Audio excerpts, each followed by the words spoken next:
In every country, there are those who find different religious beliefs threatening.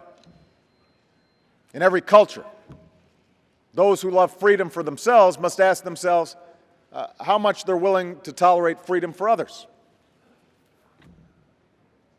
And that is what we saw play out in the last 2 weeks, as a crude and disgusting video sparked outrage throughout the Muslim world. Now, I have made it clear that the United States government had nothing to do with this video, and I believe its message must be rejected by all who respect our common humanity. It is an insult not only to Muslims, but to America as well. For as the city outside these walls makes clear, we are a country that has welcomed people of every race and every faith. We are home to Muslims who worship across our country. We not only respect the freedom of religion, we have laws that protect individuals from being harmed because of how they look or what they believe. We understand why people take offense to this video because millions of our citizens are among them. I know there are some who ask, why don't we just ban such a video? And the answer is enshrined in our laws. Our Constitution protects the right to practice free speech. Here in the United States, countless publications provoke offense. Like me, the majority of Americans are Christian, and yet we do not ban blasphemy against our most sacred beliefs. As president of our country and commander-in-chief of our military, I accept that people are going to call me awful things every day. And I will always defend their right to do so.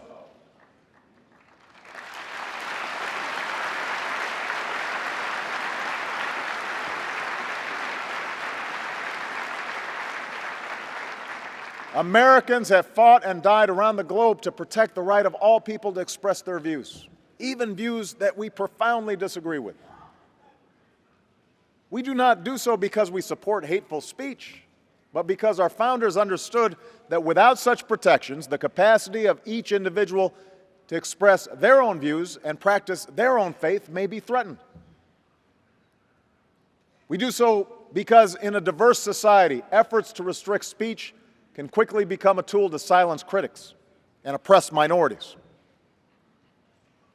We do so because, given the power of faith in our lives and the passion that religious differences can inflame, the strongest weapon against hateful speech is not repression, it is more speech.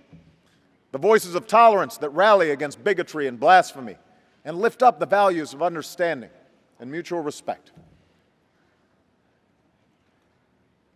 Now, I know that not all countries in this body share this particular understanding of the protection of free speech. We recognize that.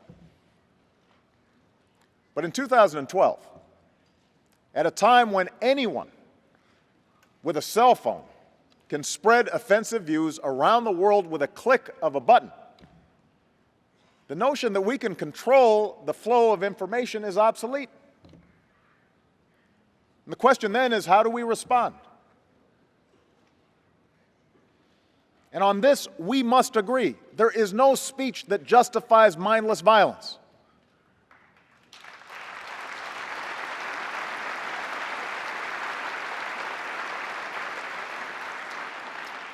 There are no words that excuse the killing of innocents.